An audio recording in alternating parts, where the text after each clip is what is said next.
बिस्मिल्लाहिर्रहमानिर्रहीम। Welcome to learning के you channel. So guys, आज का हमारा जो टॉपिक है वो हमने बेसिकली सीवीएस की नॉर्मल जो आपको अनाटमी है वो तो सबको पता होती है। आफ्टर दैट हमने इसमें डिस्कस करना है कि हार्ड साउंड कौन सी होती हैं। ठीक है, नॉर्मल हार्ड साउंड हमारे पास दो होती हैं, S1 और S2। ठीक है, और बाकी जो साउंड होती हैं वो अब नॉर्मल साउंड होती हैं लाइक S3 एंड S4। ठीक है, तो ये S1 एंड S2 साउंड कहाँ से प्रोड्यूस होती हैं और आपको क्या चीज़ हार्ट के बारे में, हार्ट की pathophysiology we can set that, वो पता होनी चाहिए। ठीक है, तो बेसिकली अगर हम हार्ट की बात करें तो हमारे पास बेसिकली हम इसको ना शॉर्ट व्यू में देख लेते हैं। 4 चैम्बर होते हैं, 4 वॉल्स होते हैं। ठीक है, 4 चैम्बर होते हैं, right atrium, left atrium, right ventricle, left ventricle. ठीक है, 4 वॉल कौन से होते हैं? यहाँ पे ट्राइकस्पिड वॉल होता है। ठीक है, कस्पिड जिसकी 3 कस्पिड होती हैं। ठीक है, उसके बाद यहाँ पे बाईकस्पिड वॉल होता है जिसको हम मिट्रल वॉल भी कहते हैं, बाईकस्पिड वॉल या मिट्रल वॉल। ठीक है, उसके बाद लेफ़्ट वेंट्रिकल से बॉडी को हमारी को ब्लड जाता है, यहाँ पे जो हमारे पास आयोर्टिक वॉल्व होता है।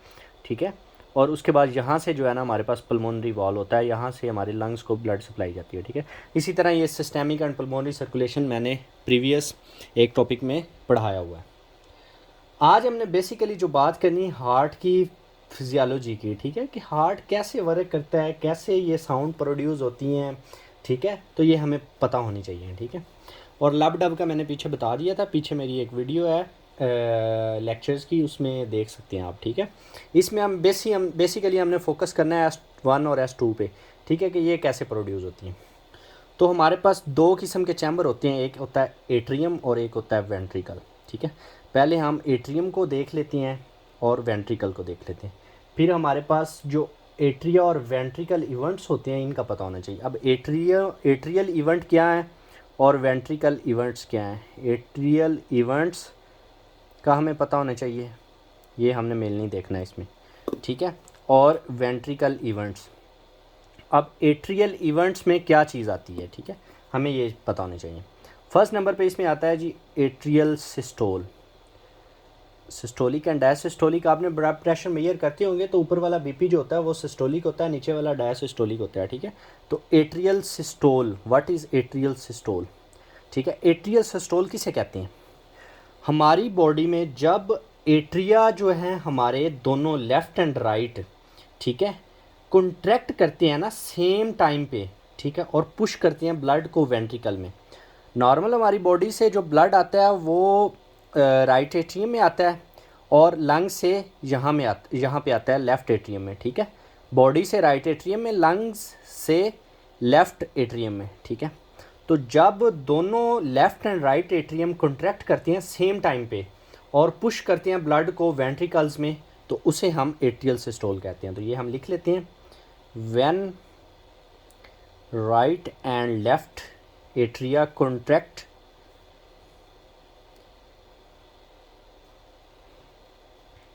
Eight same time.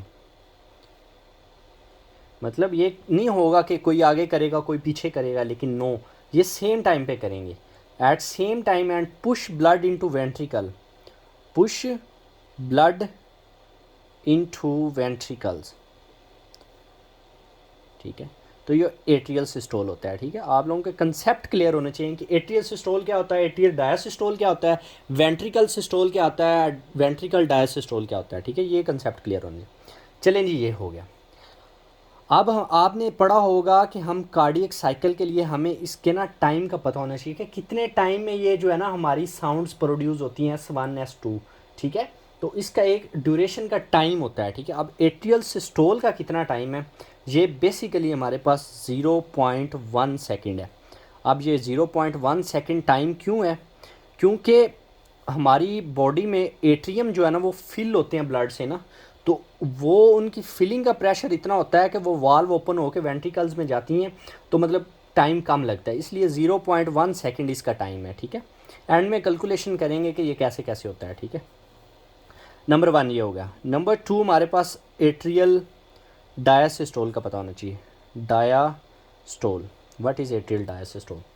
डायासिस्टोल क्या होता है? हमारे पास जो फ्री फिलिंग होती है ना एट्रियम की, अब एट्रियम ने ब्लड भेज दिया, एट्रिया हो गए खाली, जब इन्होंने रीफिल होना है या रीफिल होना है चैम्बर्स ने, तो इनको हम एट्रियल डायसिस्टोल रीफिल एट्रियम चैम्बर, इसमें एट्रियम चैम्बर रीफिल होते हैं, ठीक है, कि दोबारा इनमें ब्लड आ जाता है, ठीक है, एट्रिया चैम्बर्स में, ठीक है, राइट और लेफ़्ट दोनों में, ठीक है। तो अब इनको भरने के लिए जो है ना, जारी बात है ऑक्यूपाई ब्लड करते हैं तो इसको भरने के लिए थोड़ा सा ज़्यादा टाइम लगता है। तो ये टाइम इसमें होता है 0.7 सेकेंड, ठीक है। तो ये आपने याद रखना है। टोटल इनका टाइम होता है 0.16 सेकेंड, ठीक है, जो टोटल टाइम होता है, जो कि 8 इससे दिया जाता है और 8 जो है ना वो वेंट्रिकल से लिया जाता है टाइम, ठीक है। ये हम कार्डियक साइकिल में काउंट करेंगे, वहाँ पे मैं आप लोगों को स्टडी करवाऊँगा कि इस टाइम की क्या अहमियत है, ठीक है। ये दो बातें होगी, ठीक है। अब आपने एट्रियल इवेंट्स देख लिए हैं कि ये एट्रियल इवेंट्स हैं हमारे पास। अब हमने देखना है जी वेंट्रिकल इवेंट्स कौन से होते हैं। फर्स्ट हमारे पास क्या आया है, एट्रियल इवेंट्स आए हैं। सेकंड पे हमने देखना है वेंट्रिकल इवेंट्स, ठीक है, कि वेंट्रिकल इवेंट्स में क्या क्या चीज़ आती है, ठीक है। तो ये आपको पता होना चाहिए। अगर हम वेंट्रिकल इवेंट्स में बात करें तो इसमें हमारे पास कॉन्ट्रैक्शन रिलैक्सेशन फेजेस भी होती हैं और वेंट्रिकल सिस्टोल भी होता है, वेंट्रिकल डायसिस्टोल भी होता है, ठीक है। तो ये सारी चीज़ें आपको पता होनी चाहिए। पहले हम देख लेते हैं जी आइसोवॉल्यूमेट्रिक कॉन्ट्रैक्शन। व्हाट इज़ आइसोवॉल्यूमेट्रिक कॉन्ट्रैक्शन, कि ये क्या चीज़ होती है आइसोवॉल्यूमेट्रिक कॉन्ट्रैक्शन, ठीक है। तो इसका आपको पता नहीं गाइस, ये कंसेप्ट वाली चीज़ें हैं, आपको कंसेप्ट बना के स्टडी करनी है।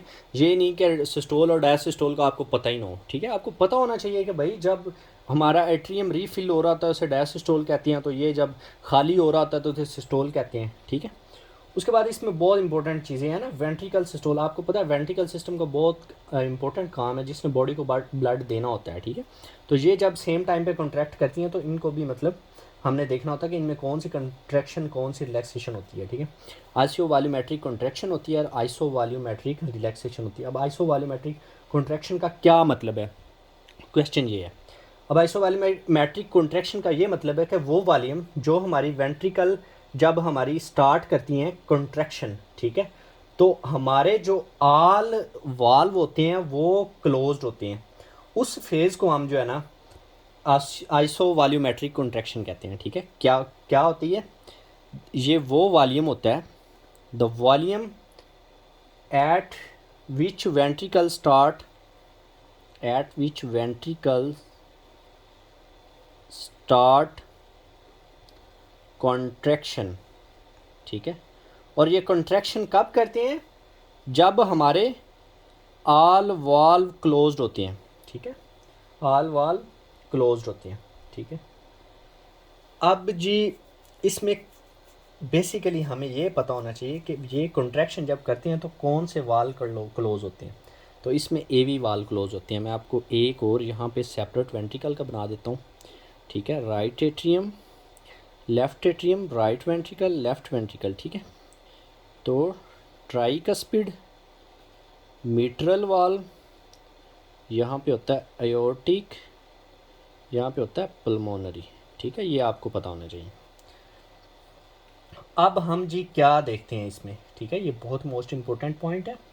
इसमें क्या होता है कि हमारे ट्राइकस्पिड और मिट्रल वाल्व क्लोज होती हैं, ठीक है।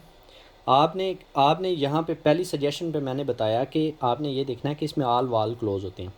आल वाल तो आल वाल से मतलब हमें क्या मिलता है, ठीक है, जब हमारा इधर ब्लड आ जाता है, ठीक है, तो इधर ब्लड आ जाता है तो कौन से वाल क्लोज होते हैं, ठीक है। मतलब पल्मोनरी, अयोर्टिक और पल्मोनरी तो पहले से बंद हैं, ठीक है। जब राइट एट्रियम और लेफ्ट एट्रियम से ब्लड नीचे वेंट्रिकल्स में आएगा, एट्रियम से ब्लड नीचे वेंट्रिकल्स में आए तो सिर्फ इन दो वाल्स का क्लोज होना बनता है।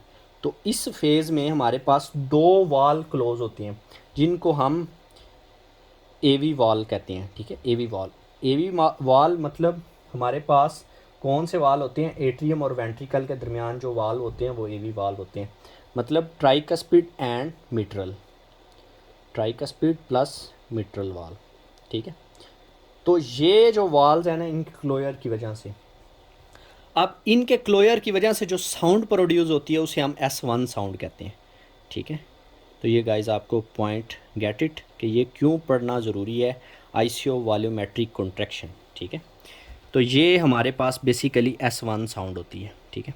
अब हमने सेकंड ये देखना है कि जब आइसियो वॉल्यूमेट्रिक कॉन्ट्रैक्शन होती है तो हमारे पास क्या होता है, वेंट्रिकल सिस्टोल हमने देखना होता है। वेंट्रिकल सिस्टोल क्या चीज़ है, ठीक है, सिस्टोल। गाइज इसकी तो आप लोगों को होप सो समझ आ गई होगी कि आइसियो वॉल्यूमेट्रिक कॉन्ट्रैक्शन क्या है, ठीक है। सिंपल बात है कि जो वॉल्यूम मतलब जब वेंट्रिकल्स कॉन्ट्रैक्शन करते हैं तो जब सारे हमारे वाल्व क्लोज होते हैं, तो वो कौन से वाल्व क्लोज होते हैं, ट्राइकस्पिड एंड मिट्रल वाल्व, तो उसको हम उस फेज़ को आइसियो वॉल्यूमेट्रिक कॉन्ट्रैक्शन कहते हैं, ठीक है। तो साउंड कौन सी प्रोड्यूस होती है, S1, ठीक है, क्लियर हो गया। आफ्टर दैट वेंट्रिकल सिस्टोल क्या होता है कि जब हमारी बोथ वेंट्रिकल कॉन्ट्रैक्ट करती हैं सेम टाइम पे, ठीक है, तो जब हमारी ये कॉन्ट्रैक्ट करेंगी दोनों वेंट्रिकल्स, तो ब्लड कहाँ जाएगा, राइट वेंट्रिकल से कहाँ जाएगा, लंग्स में जाएगा, और लेफ्ट वेंट्रिकल से बॉडी की तरफ जाएगा। तो यहाँ पे दो वाल्व होंगे, यहाँ पे पल्मोनरी वाल्व, यहाँ पे एओर्टिक वाल्व, तो दोनों ओपन हो जाएंगे, ठीक है। तो इस फेज़ को हम वेंट्रिकल सिस्टोल कहते हैं, ठीक है। जब हमारी वेंट्रिकल की कॉन्ट्रैक्शन होती है, ब्लड फॉरवर्ड टू बॉडी और टू लंग्स, तो हमारे पास दो वाल्व ओपन होते हैं जिनको हम सेमिल्यूनर वाल्व कहते हैं, लाइक अयोटिक एंड कौन सा वाल्व, पल्मोनरी वाल्व, ठीक है। तो ये जो हमारे पास फेज होगी इसको हम वेंट्रिकल सिस्टोल कहेंगे, ठीक है। तो ये आपको पता होना चाहिए, ठीक है। बोथ वेंट्रिकल कॉन्ट्रैक्ट्स,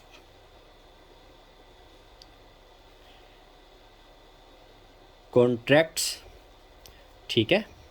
तो इसमें हमारी बोथ वेंट्रिकल कॉन्ट्रैक्ट होती हैं, ठीक है, contracts at the same time, ठीक है, एट सेम टाइम। मैंने ऊपर भी सेम पे थोड़ा सा जोर दिया है कि आपको पता लगे कि कोई इनका डिफरेंट टाइम नहीं है, कि हमारे पास पहले पल्मोनरी सर्कुलेशन हो रही है फिर हमारे पास सिस्टेमिक हो रही है, ठीक है।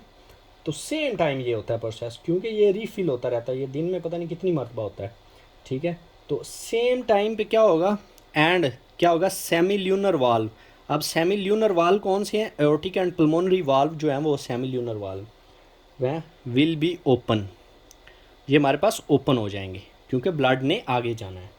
रीज़न भी आपको साथ साथ पता होना चाहिए। अब इसमें दो फेजेस आती हैं, ठीक है। नंबर 1 फेज़ कौन सी है हमारे पास, रैपिड इजेक्शन फेज़, मतलब ब्लड इजेक्ट किया है इसने ना, मतलब वेसल्स में, तो रैपिड इजेक्शन फेज़ आएगी पहली, rapid ejection phase. Then second आएगी slow ejection phase, slow ejection phase, ठीक है, ये दो वाल। अब रैपिड इजेक्शन फेज़ कौन सी है, जब हमारी वेंट्रिकल्स फिल्स हो जाएंगी, तो जब वाल ओपन होंगे तो वो जो फेज़ में ब्लड जाएगा वो रैपिड इजेक्शन फेज़ होगी, और पीछे जब उसका प्रेशर कम हो जाएगा तो पीछे स्लो ब्लड फॉरवर्ड करेगा वेसल्स में, ठीक है। तो वो जो फेज़ होगी उसको हम स्लोअर इजेक्शन फेज़ कहते हैं, ठीक है। So that is point is clear. After that हम बात करते हैं आइसियो वॉल्यूमेट्रिक रिलैक्सेशन की, आइसो वॉल्यूमेट्रिक रिलैक्सेशन की, ठीक है। अब ये आइसियो वॉल्यूमेट्रिक कंट्रैक्शन में भी हमने पढ़ा, और देन हमने पढ़ा वेंट्रिकल सिस्टोल में, ठीक है। आपको सारी चीज़ कॉमन है, बहुत इंपॉर्टेंट और बहुत सिंपल है, ठीक। अब आपने याद रखना है कि इन दो फेजेस में कितना टाइम हमें चाहिए, ठीक है। ये दो फेजेस के लिए वेंट्रिकल सिस्टोल के लिए हमें 0.3 सेकेंड, हमने पीछे उनकी भी टाइमिंग नोट की है। आर्ट्रियल सिस्टोल की भी हमने टाइमिंग नोट की है, आर्ट्रियल डायसिस्टोल की भी टाइमिंग नोट की है, इसमें हमें 0.3 सेकेंड लगते हैं, ठीक है। आफ्टर दैट अगर हम आइसियो वॉल्यूमेट्रिक रिलैक्सेशन की बात करें तो वेंट्रिकल हमारी स्टार्ट करती हैं रिलैक्स होना, और फिर क्या होता है, हमारे दोबारा आल वाल्व क्लोज हो जाते हैं, ठीक है। तो इस जब हमारी वेंट्रिकल रिलैक्स करेंगी तो हमारे पास कौन सी साउंड प्रोड्यूस होगी, S2 प्रोड्यूस होगी। अब इसने ब्लड कहाँ पुश किया, इसने ब्लड पल्मोनरी आर्टरी और अयोटा में पुश किया, तो अयोटा और पल्मोनरी दोनों के वाल क्लोज होना शुरू हो जाएंगे, ठीक है। आल वाल क्लोज मतलब वो दो तो पहले से क्लोज हैं, ठीक है, तो ये क्लोज होना शुरू हो जाएंगे, ठीक है। तो इसको हम आइसियो वॉल्यूमेट्रिक रिलैक्सेशन कहते हैं, ठीक है। तो इसमें क्या होगा हमारे पास, basically both ventricles starts relaxation, relaxation when all wall has to be close.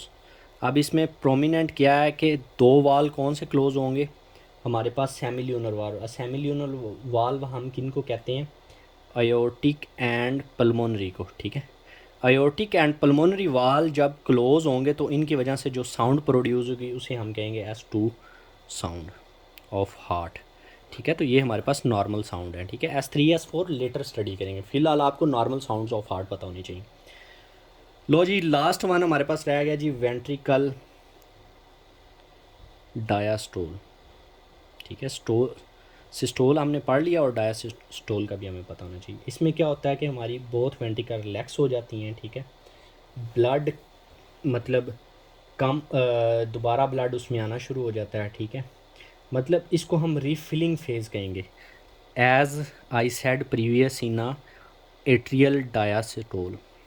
Atrial diastole में क्या होता है कि रीफिल होते हैं एट्रियम चैम्बर, इसमें रीफिल होते हैं वेंट्रिकल चैम्बर। कोरिलेट करके आप याद रखेंगे ना तो आपको बिल्कुल भी मुश्किल नहीं होगी, और ये बहुत अच्छे से आपको पता होनी चाहिए, ये सारी ज़िंदगी आपके काम आने वाली चीज़ें हैं, ठीक है। कल को आप कार्डियक सर्जन बनते हैं, आपको इसकी ये पता होगी कि S1 S2 साउंड कैसे प्रोड्यूस होती हैं, तो आप सक्सेसफुल होंगे, ठीक है।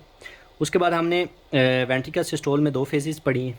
इसमें भी हमारे पास फेजिंग होंगी जिसे हम फिलिंग फेजेस कहेंगे। इसमें 3 होंगी, एक होगी rapid filling phase 1, number 2 slow filling phase, number 3 atrial systole filling phase.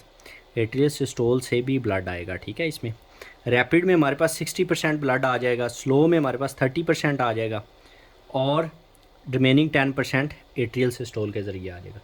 अब इस प्रोसेस के लिए हमें कितना टाइम दरकार होगा, 0.5 सेकंड, ये आपने याद रखना है। आपने 4 टाइम याद रखने हैं, atrial systole, ventricle systole, atrial diastole and ventricle diastole, ठीक है। इसके टाइम्स याद रखने हैं, और S2 S1 साउंड कहाँ प्रोड्यूस होती है, ठीक है। वेंट्रिकल के कॉन्ट्रैक्शन और रिलैक्सेशन की वजह से प्रोड्यूस होती है। So thank you so much for guys watching my video. अगर आप लोगों को अच्छी लगे तो देखें, लाइक करें, सब्सक्राइब करें, कमेंट करें।